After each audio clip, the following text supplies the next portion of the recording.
Книга Рут – коротка, але драматично насичена розповідь про людей, які живуть не у священній ідеальності, а в жорстокій, гіркій, часто травматичній реальності. Це не абстрактна теологія. Це історія про втрату дому, про смерть найближчих, про життя жінки в системі, яка не залишила вдовам шансів. Це про виживання, про жіночу гідність, про перехід із поразки до нової надії. І саме тому вона не лише біблійна, а дуже людська. Вона торкається стосунків, емоцій, страхів, тілесності, вибору в межах безвиході.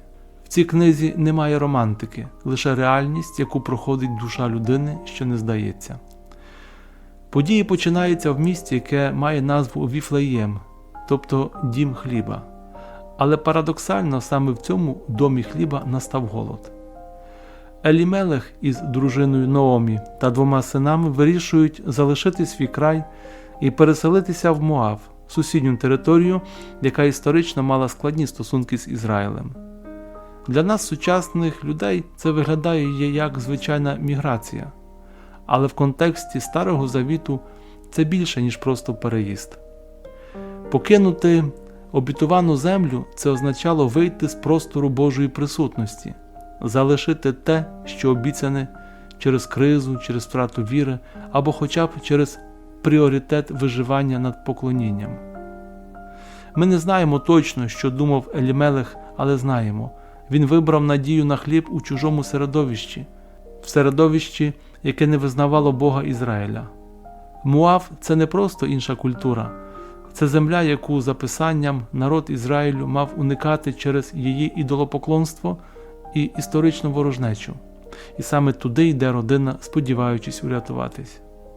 Проте замість порятунку приходить руїна. Елімелех помирає. І тут варто зупинитися. Бо для жінки стародавнього Сходу втрата чоловіка означала не лише горе, а й повне знищення соціального статусу, економічної підтримки, права на захист. Вдова без синів – це майже вирок. Але Ноомі ще має 2 синів – Махлона і Кільйона. Вони беруть собі дружин муавитянок, одну з яких звуть Рут, а другу – Орпа. І знову, з погляду єврейської ідентичності, цей шлюб із чужинками був кроком за межі духовної спадщини. І не факт, що це було благословенним. Але воно було логічним в умовах життя в Моаві, в ізоляції від громади Ізраїлю. Так народжуються домашні гібриди культури, віри і лояльності. Але трагічно, сини теж помирають. І тепер картина жорстока, безжальна. 3 жінки, всі вдови, всі без дітей, всі без прав. У суспільстві, де жінка оцінювалась за наявністю чоловіка і сина, вони стали порожніми. Тут починається криза тотожності, особливо для Ноомі. Вона каже: «Я повна пішла, а порожня повернулась». Не кличте мене Ноомі, тобто приємна, а кличте Мара, тобто гірка, бо Всемогутній обернув проти мене свою руку. Це важливе визнання. Це не теологічна формула, це людський крик. Так говорить людина, яка відчуває себе покинутою Богом. Це те, що багато дорослих сьогодні відчувають, але не наважуються озвучити вголос. Ноомі втомлена, але водночас вона не зламана. Вона чує, що в юдеї знову є хліб, і вирішує повертатись. У цьому дуже глибокий рух віри. Повертатись на батьківщину не з перемогою, а зі спустошенням. І в цій дорозі рішення. Вона каже своїм невісткам: «Повертайтесь додому». Вона не тягне їх з собою, вона відпускає. І тут розкривається не лише доброта Ноомі, а й духовна глибина її стосунків з цими жінками. Орпа плаче, цілує, але все ж повертається. А Рут залишається, і в її словах: «Куди ти підеш, туди і я піду. Твій народ – мій народ, і твій Бог – мій Бог». Ми чуємо не просто емоцію, а глибоке доросле рішення ідентичності. Вона не просто йде за старшою жінкою, вона приймає її долю як свою. І це рішення не на перспективу вигоди. У Ноомі нічого немає, Але саме це і є любов – бути з тим, у кого нічого не залишилось, крім серця. І Рут обирає саме це. Рут, молода вдова, повертається з Наомі до Віфлеєму, міста, де знову з'явився хліб, але де не залишилось нічого для неї самої. Ані родини, ані землі, ані імені. Вона чужинка, муавитянка, жінка без чоловіка в суспільстві, де її положення є уразливим за всіма параметрами. Але саме ця чужинка, замість того, щоб сидіти вдома в жалобі, вирішує вийти на поле і збирати залишки зерна. Те, що закон дозволяв лишати для найбідніших. У цьому рішенні не лише практичність, це акт гідності.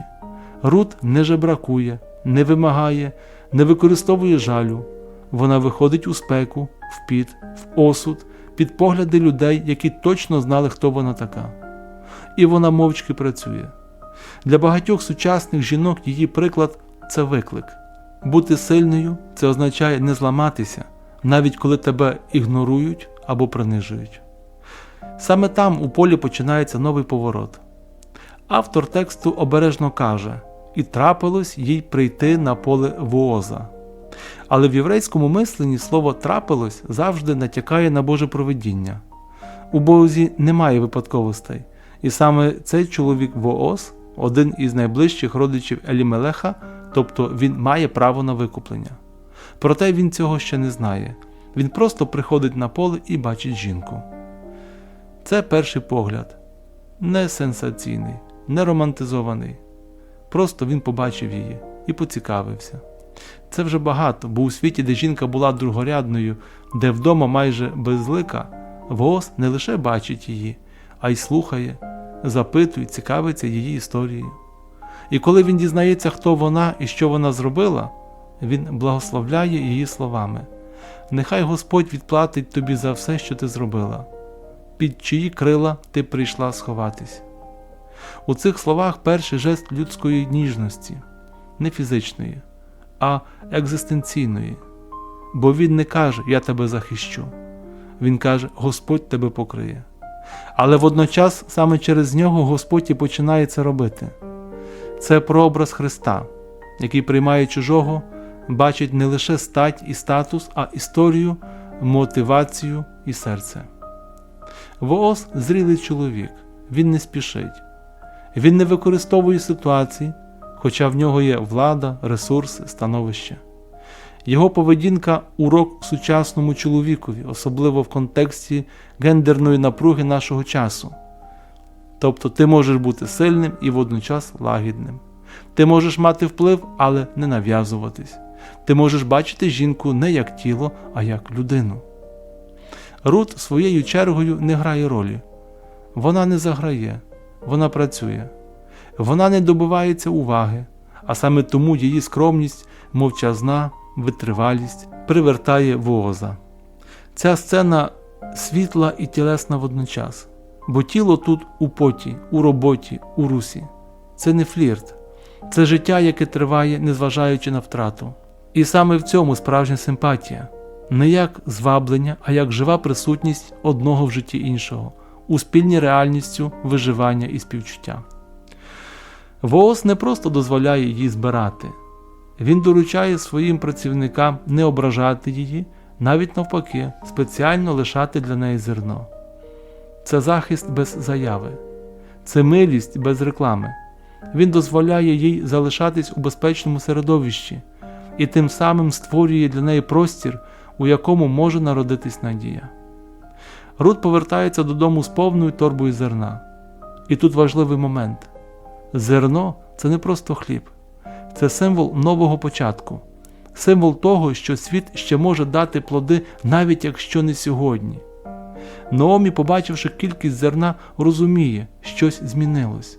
Вона запитує, де ти була? І коли чує ім'я Вооза, її серце оживає. Вона промовляє, благословенний той, хто не залишив милості ні живим, ні мертвим. Це момент перелому. Старша жінка, яка ще недавно називала себе гірка, починає бачити нове світло. Бо коли милість проявляється навіть через людину, Бог ніби знову торкається тих, хто думав, що його вже нема.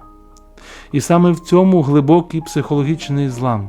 Горе ще не минуло, сини не воскресли, бідність не подолана, але перший жест турботи – це вже відповідь. Одна з найбільш напружених і водночас найніжніших сцен усієї Біблії – це ніч на току, де молода вдова-іноземка у повній темряві лягає біля ніг чоловіка, що має право викупити її долю. Історія не романтична в класичному сенсі. Вона на межі інтимного і святого, тілесного і духовного, страху і надії. І вона надто доросла, щоб читати її наївно. Усе починається з ініціативи Наомі. Вона бачить, що в Рут з'явилась надія. Вона розуміє, що Вооз – родич, тобто людина, яка може не лише захистити, а й узаконити нову сторінку в житті Рут. Але за давнім звичаєм чоловік не був зобов'язаний це робити. Тож Наомі каже: піди, вмийся, намастися, одягнися гарно. І коли він ляже спати на току, підійди і ляж біля його ніг і чекай. Це не інструкція на спокусу. Це мудрий, відважний жест, який уміє ходити по лезу бритви. Бо Рут іде вночі одна без гарантій. У момент, коли тіло оголене, а серце відкрите.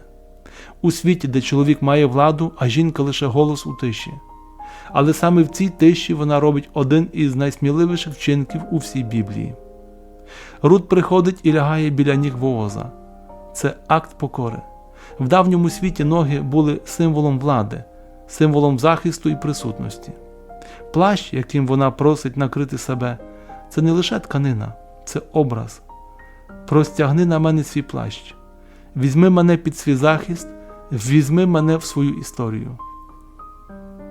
Це не пряма пропозиція шлюбу, але й не просто натяк. Це визнання. Ти можеш змінити мою долю, якщо хочеш. Я відкрилась, я довірилась. Я не маю нічого, але я тут. І ось, коли Вооз прокидається, він не тікає, не ображає, не звинувачує. Він каже: благословенна ти, дочко моя, ти вчинила ще більшу доброту, ніж раніше. Тут дуже тонкий психологічний момент.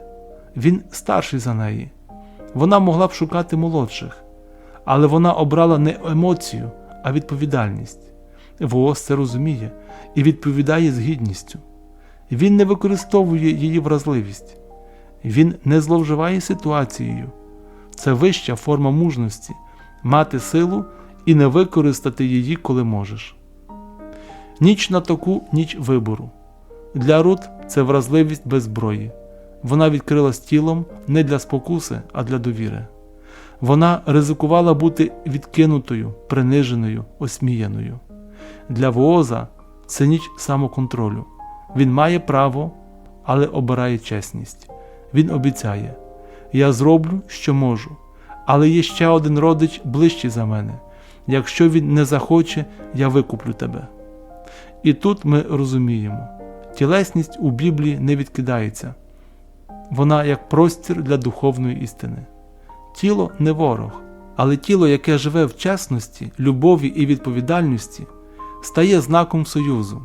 І в цій сцені тілесність служить не для збудження, а для вираження. Для вираження поваги, покірності, бажання бути частиною життя іншого. Рут не ображається, що він не бере її негайно. Вона довіряє. І це ще один важливий духовний урок.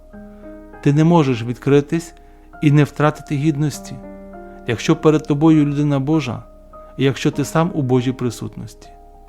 На ранок Вооз дає їй 6 мір ячменю. Не тому, що вона просила, а тому, що він розуміє. Вона не може повертатись порожніми руками. Це жест, який говорить більше, ніж слова. Це початок союзу, ще не укладеного, але вже в серці освяченого. Після ночі на току нічого ще не вирішено.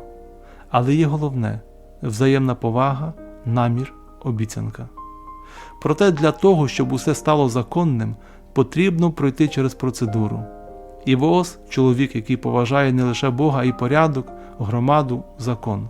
І саме тому наступна сцена переносить нас до брами міста. Місця, де приймаються всі публічні рішення. У стародавньому Ізраїлі Брама – це не просто архітектурна споруда. Це щось на кшталт міської ради, суду, ринку і духовного центру водночас. Там сиділи старійшини, там збирались свідки, там вирішувались питання спадщини, шлюбу, власності. І саме туди приходить Вооз. Не впотайки, не в обхід, а прямо відкрито перед людьми. Це знову дуже дорослий жест. Він не обмежується емоційним зв'язком із Рут. Він знає, справжня любов – це відповідальність, заявлена вголос перед людьми. І він чекає. Поява іншого родича, того, хто має формальний пріоритет у викупленні, не випадкова. Бо справедливість у біблійній культурі – це не маніпуляція, це пропозиція з можливістю вибору. Бооз пропонує родичу: є поле Наомі, ти маєш право викупити його. І той погоджується, бо це вигідно. Але тоді Бооз додає: разом із полем ти маєш взяти і Рут, моавитянку, дружину померлого, щоб відновити ім'я в спадщині. І ось тоді момент істини. Родич відмовляється. Він каже: я не зможу викупити, щоб не зіпсувати своєї спадщини. Тобто він не готовий прийняти Рут, не готовий ризикувати, не готовий втягуватися у нові родинні конфлікти, можливо, через потенційних спадкоємців. Він хоче майно, але не хоче відповідальності. І це контраст із Воозом. Бо той не хоче майна, він хоче Рут. Він обирає не вигоду, а союз. Не власність, а вірність. І саме тому, коли ближній родич відмовляється, Вооз урочисто заявляє перед свідками: я викуповую, я беру землю, і Рут стає моєю дружиною. Цей момент не лише шлюб, це входження Рут у Божий народ офіційно назавжди. Вона, яка була чужинкою, вдовою, безіменною, тепер стає прийнятою, вписаною, благословенною. І це неймовірно важливе богословське послання. Приналежність до Божого народу визначається не кров'ю, а серцем, не минулим, а вірністю. Цікаво, що Рут у цій сцені мовчить. Вона не присутня фізично, за неї говорять. Але її життя, її історія, її вибори вже настільки промовисті, що свідки кажуть: нехай ця жінка стане як Рахіль і Лія, що збудували дім Ізраїля.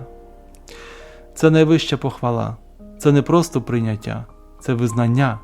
Це означає, що громада бачить у ній не чужу, а матір Ізраїля. Це глибока відповідь усім тим, хто почувається чужими у церковній спільноті, в культурі, у світі. Книга Рут каже: ти можеш бути не звідси, але твоє серце, твої вчинки, твоя вірність зроблять тебе рідним у Божій історії. З юридичної точки зору викуплення оформлювалось через сандалію, символ обміну, передачі права. Один родич знімав сандалію, інший брав її.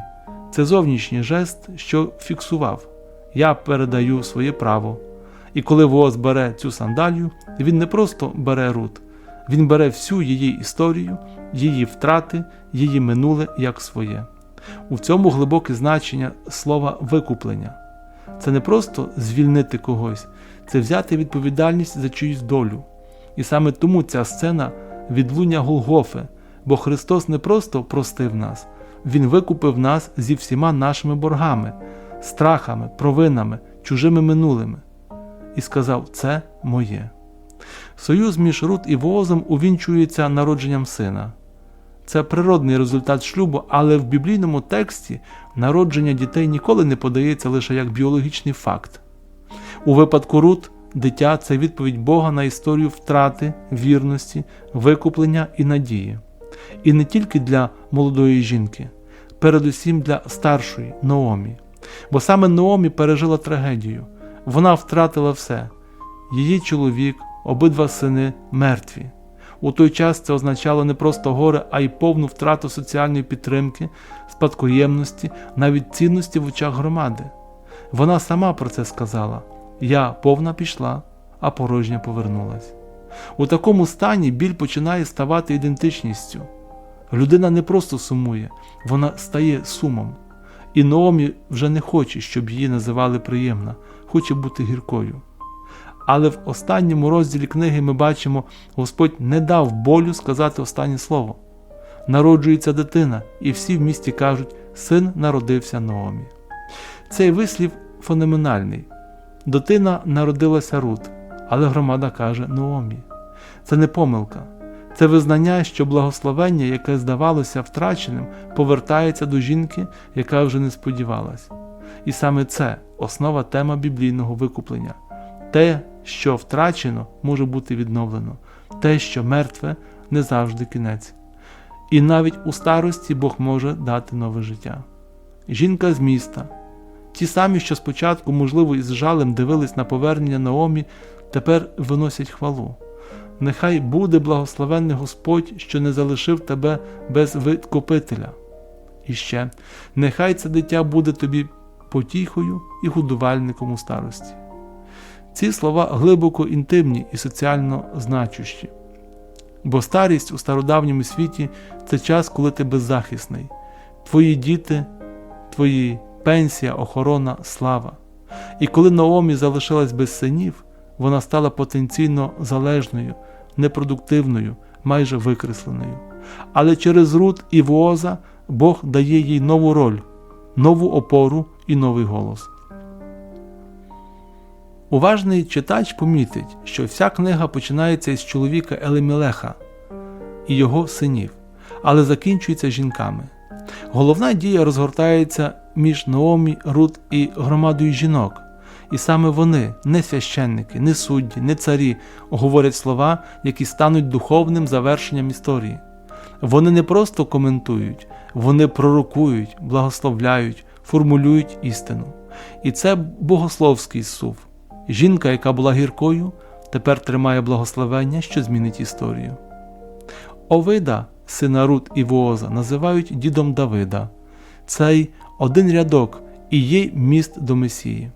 І саме в цьому найбільше потрясіння, бо Бог обирає не королів, не бездоганних, не ритуально чистих, а вірних. Чужинка Рут, вдова, працююча бідна жінка, стає прабабусею царя. І це революційне послання. Бог вибудовує царства не через кров, а через характер, не через титул, а через серце. І нарешті тиша. У фіналі книги ми не чуємо більше голосу Рут. Вона не виголошує прощальних промов, вона просто в історії. І ця тиша глибока, бо часто ті, хто роблять справжні зміни, мовчать. Вони живуть, вони вірні, і через це історія змінюється. Книга Рут має 4 короткі розділи, але богословська глибина в ній така, що вона стає мостом між Старим і Новим Завітом. Вона тиха, майже непомітна, але саме тиша цієї книги звучить у самому серці Євангелія. Бо що таке добра звістка, якщо не історія викуплення? А що таке викуплення, як не переказ книги Рут мовою Христа? У Воозі ми бачимо образ Христа, неофіційний, але живий. Він родич, сильний, надійний, мав право викупити, має бажання це зробити і робить це відкрито, публічно, остаточно. Його вчинок не спонтанна емоція, а обдуманий гідний акт благодаті. Він не зваблює Рут, не нав'язує нічого, не маніпулює її слабкістю. Він визнає її гідність, бачить її жертву і відповідає жертвою зі свого боку.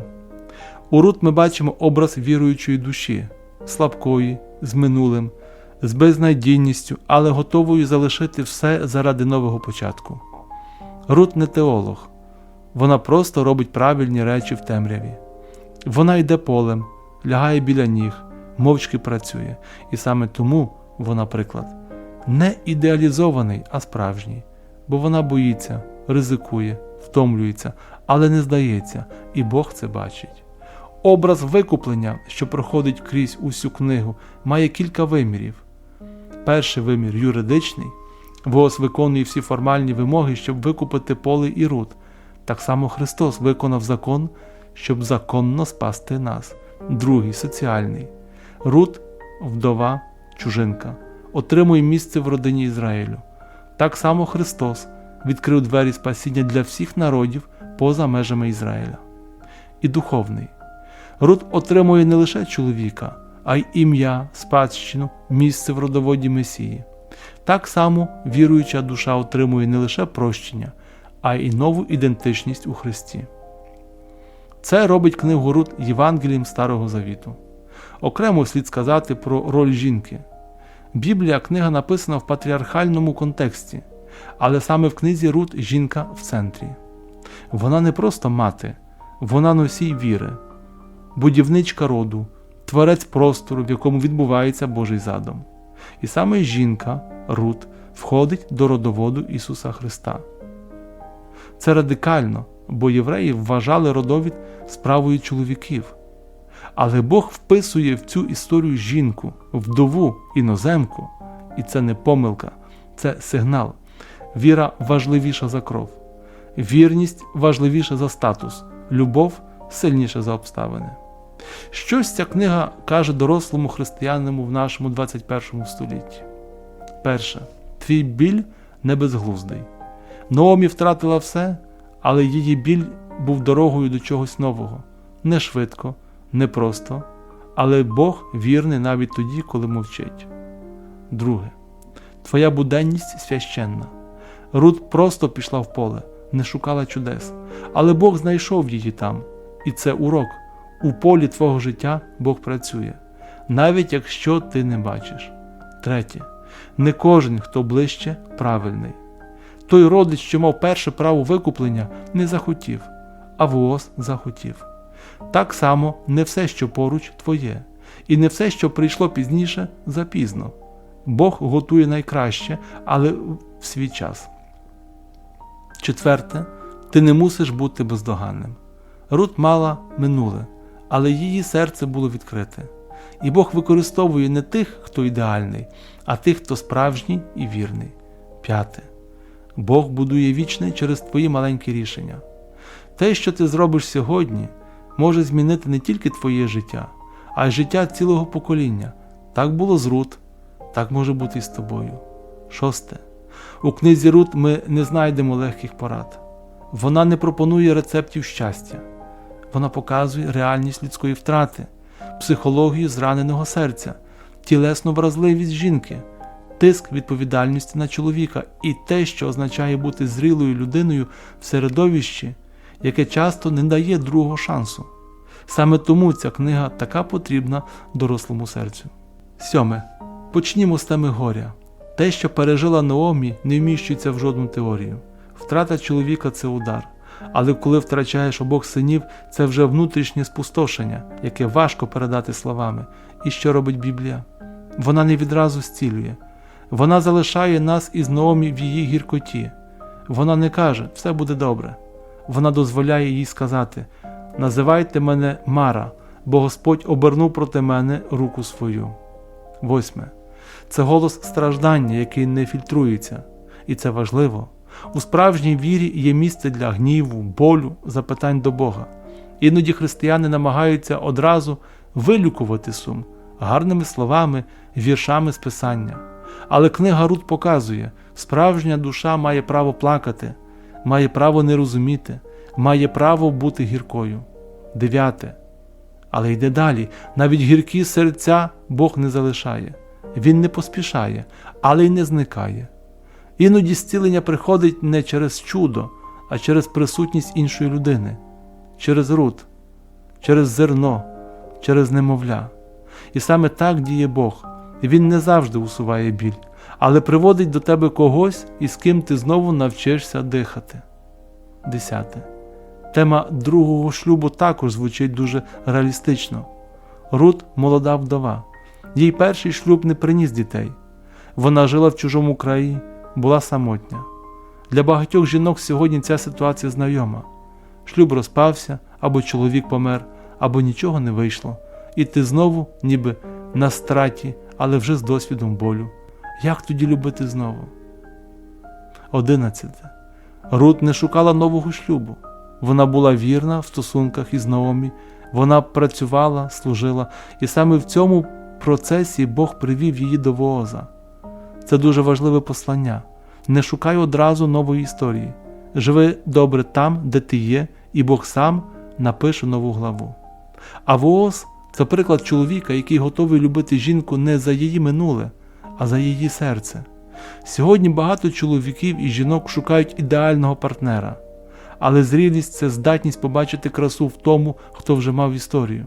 Воз не хлопчик, він не тікає від відповідальності, він не грає роль героя, він просто стабільний, чуйний і вірний. І саме таким має бути чоловік у стосунках, який не злякається чужої історії, який не боїться бути другим, який розуміє, що любов – це не захоплення, а рішення. Ще одна глибока тема – це віра в темний період. Ніхто з героїв книги не мав відкритих об'явлень, не бачив ангелів, не чув Божого голосу. Їхнє життя – це суцільна тиша, але ця тиша не порожнеча. Це фон, на якому Бог говорить діями, збігами, зустрічами. Так само і сьогодні. Бог часто мовчить словами, але працює в подіях. І доросла віра – це не вміння щоранку відчувати Бога, а вміння Його в полі, з мотикою, в поті, з зерном, з вірою, що Він там навіть коли не говорить. Окремо варто поговорити про жіночу тілесність і гідність. Коли Рут пішла до Вооза вночі, вона ризикувала всім. І все ж, вона не була безсила. Вона мала свободу вибору. Вона могла піти, могла залишитись. І вона вибрала вразливість не як слабкість, а як силу довіри. І саме це один із найвищих проявів жіночої зрілості – відкритись не через слабкість, а через свободу. А що з чоловічої сторони? Вооз – приклад емоційної та духовної зрілості. Він не кидається на тіло, він чує серце. Він бачить у жінці не інструмент, а партнерку. І це урок для всіх чоловіків. Бути лідером не означає домінувати. Це означає відповідати, берегти, вести із повагою. Одна з найсильніших рис книги Рут – її непомітність на фоні всього Старого Завіту. Жодних воєн, жодних пророцтв, жодних чудес. Лише кілька простих людей, які живуть у сільському містечку в умовах голоду, втрати і дуже буденного болю. І саме це її головна сила. Бо більшість людей живуть не на сцені, вони живуть у полях, у щоденності, у тихому. І саме туди входить Бог без пафосу, без шоу і без театру. Рут – молода, іноземна вдова, без майна, без імені, без підтримки. Вона не має ресурсів, щоб впливати на світ. Вона просто щодня прокидається і йде в поле. Її обов'язки – збирати колоски, яких не добрали працівники. Це те, що залишилося для найбідніших. У сучасних термінах це майже принизлива соціальна робота, але саме в цьому місці її бачить Бог. Це потужний сигнал для кожного, хто думає: «Я нічого великого не зробив. Моє життя сіре, моя праця дріб'язкова». Книга Рут каже: те, що ти робиш у вірності, Бог бачить. Іноді найменші вчинки приводять до найбільших змін. Згадаємо, як усе почалось. Рут не шукала чоловіка, не думала про місце в родоводі. Вона просто хотіла, щоб Ноомі мала їжу. Але через її просте служіння Бог розгорнув історію, яка завершилася Ісусом Христом. І це дуже біблійна логіка. Наприклад, Авраам був нікому невідомий, поки не почув голос. Давид пас вівці, поки не прийшов пророк. Марія з Назарету була звичайною дівчиною. Йосип був Теслею. Учні – рибалки. Бог послідовно піднімає тих, кого не рахує цей світ. Рут – жінка, яка вкладала серце там, де могла. У стосунки, у працю, у тишу, у вірність. І саме це – євангельський стиль життя. Бо Христос каже: хто вірний у малому, той буде поставлений над великим. Для багатьох християн, особливо в зрілому віці, цей аспект книги Рут особливо потужний. У світі, який цінує досягнення, кар'єру, вплив, Рут нагадує: іноді найглибший вплив – це бути поруч із людиною, коли всі інші відійшли. Вона не публічна, вона не проповідує, але її присутність тримає Ноомі при житті.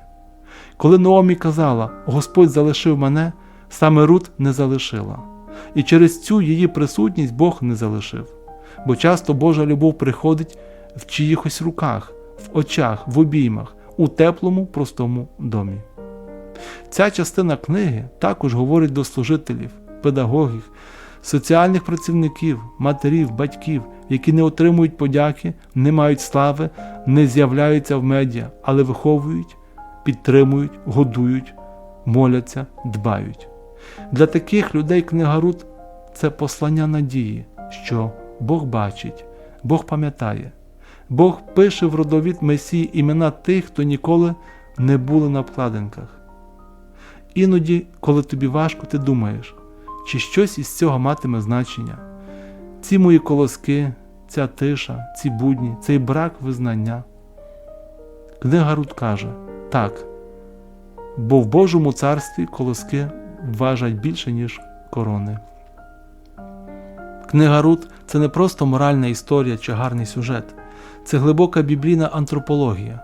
Через простих персонажів і повсякденні дії вона дає нам повноцінне бачення людини, її взаємозв'язків, її тіла, духу, соціальної приналежності та місця в Божому задумі. У її сторінках не абстрактні істини, а вплетені в людське тіло труд, шрами і ніжність, фрагменти богослов'я втілення. Жінка – тілесна, вірна і рішуча.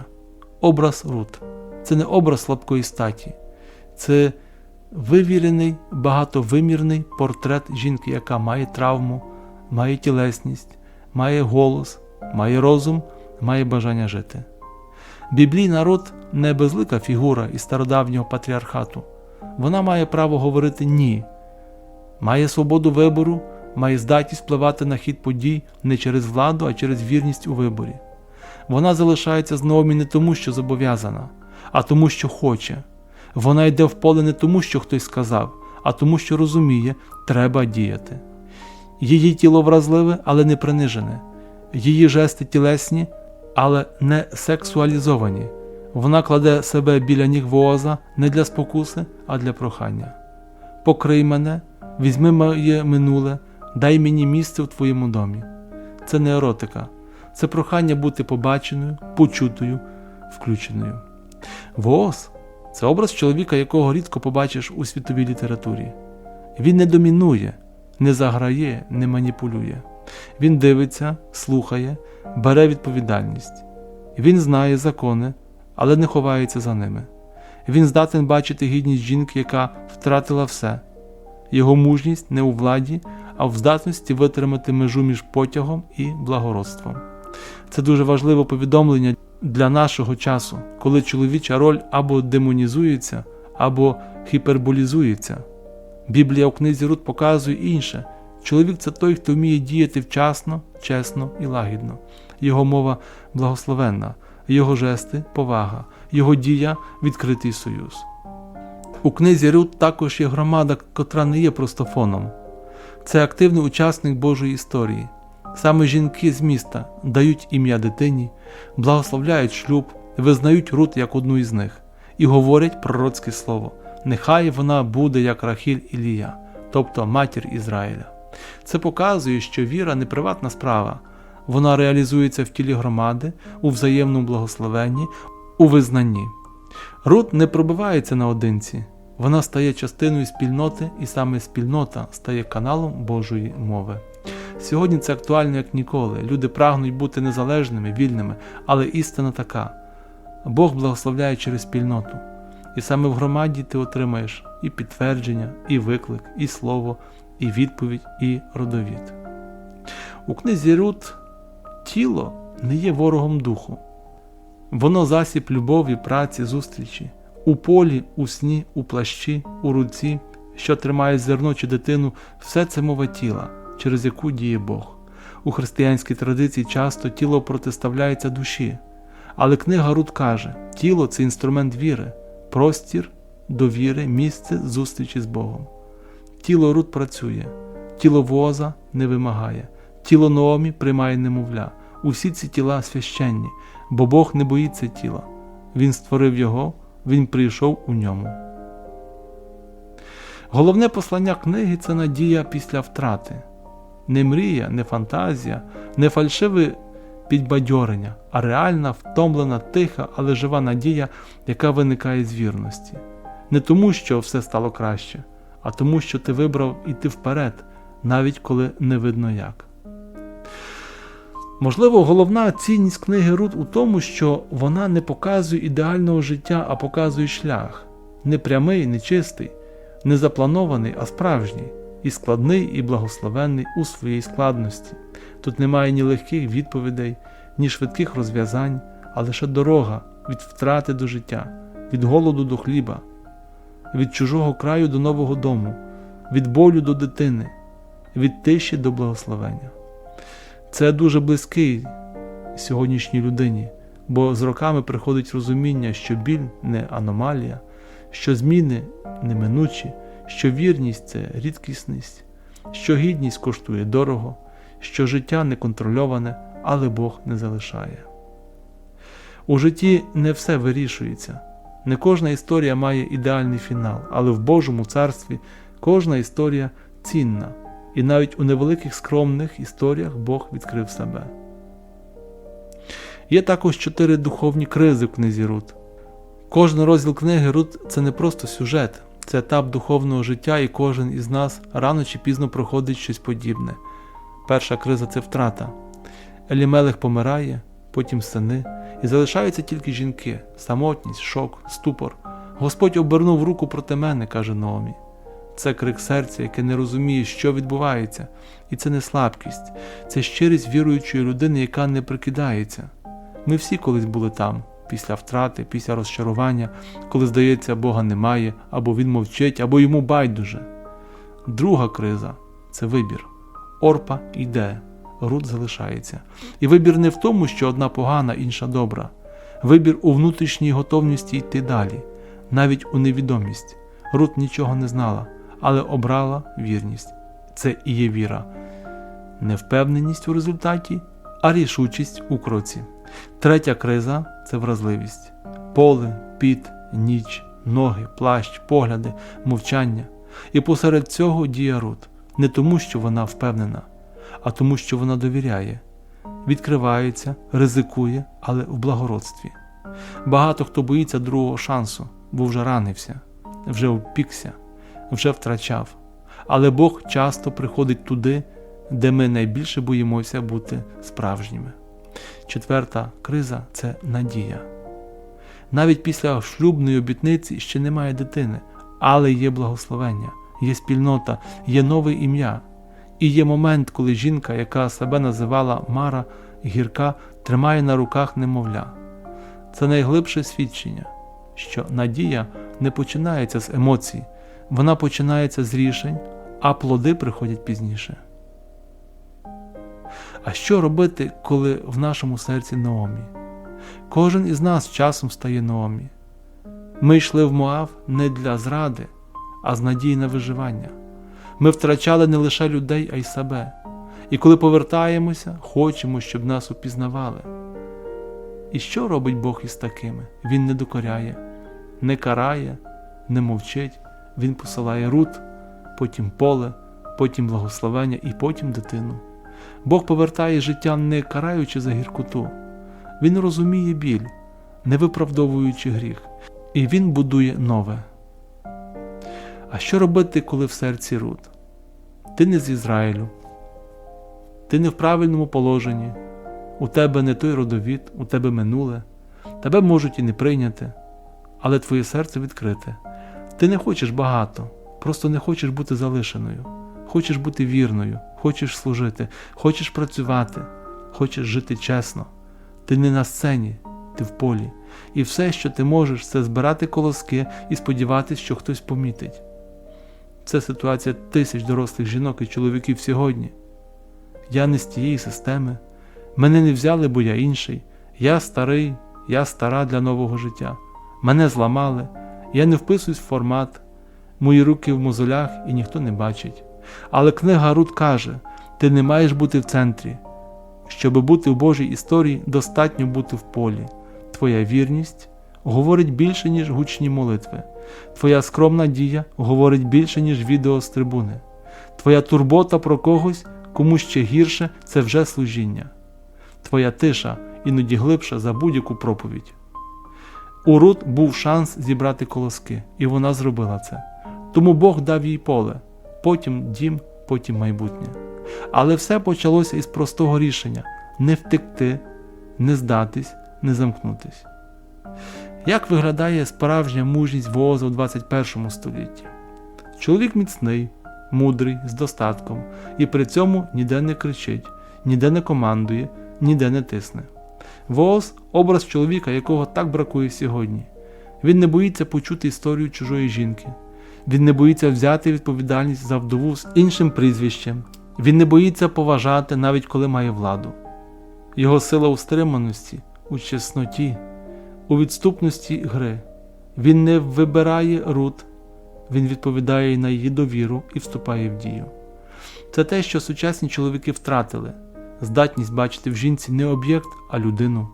Здатність не тікати від обов'язку. Здатність не зловживати моментом, коли можна було б взяти не по совісті. Бо воістину сильний не той, хто може взяти, а той, хто може дочекатися і взяти гідно. Книга Рут не говорить про молитви, не описує богослужінь, не згадує храму, не дає цитат із пророків. Але саме в ній духовність на рівні тіла. Жінка, яка піднімає колоски – це теж молитва. Вдова, яка йде полем – це теж віра. Чоловік, який торкається жінки в темряві – це теж святий. Це говорить сучасному християну, що духовність не тільки на сцені. Духовність у твоєму домі, у слові, у жесті, у смаку хліба, у мовчанні. Тіло – не сором. Тіло – місце любові, праці і підтримки. Саме через тіло ми благословляємо. Через руки тримаємо, через очі бачимо, через ноги проходимо, через дотик говоримо «ти не сам». Рут каже: будь тілесно присутній, не втечи думкою, не втечи релігійним пафосом, будь із людиною тут, у полі, в реальності. Чому ця книга також і про нас? Коли ти дочитуєш книгу Рут, відчуваєш, що це не біблійна біографія, а це дзеркало. Бо в кожному з нас є Ноомі, той, хто втрачав, плакав, був гірким. У кожному є Рут, той, хто хоче вірити, хоч і боїться. У кожному є Вооз, той, хто може стати джерелом захисту і честі для іншого. І в кожному з нас є Обід, плід, який ще не народився, але якого готує Бог. Ця книга не про героїв, вона про звичайних людей, які в простому не здались. І саме тому вона про нас. Вона нагадує, твої руки можуть тримати зерно, але в очах Бога ти тримаєш майбутнє. Твоя ніч може бути довгою, але ранок настане. Твоє минуле не скасовує Божих обітниць. І навіть якщо твоє ім'я гірка, Бог готує для тебе немовля на руках. Господи, Ти бачиш, що я втомився. Ти знаєш, що я пройшов. Я не герой. Я не завжди вірив. Але я залишився. Я не втік. Я все ще тут. Прийми мене, як Ноомі. Зціли мене, як Рут. Навчи мене, як Вооза. І дай мені плід, як Овіду. Я не прошу слави. Прошу бути в Твоїй історії. Навіть якщо тихо, навіть якщо з краю, навіть якщо останнім. Бо якщо ти поруч, тоді і поле, і ніч, і хрест мають сенс. Не здавайся. Бо вірність сьогодні може стати благословенням для цілого покоління завтра.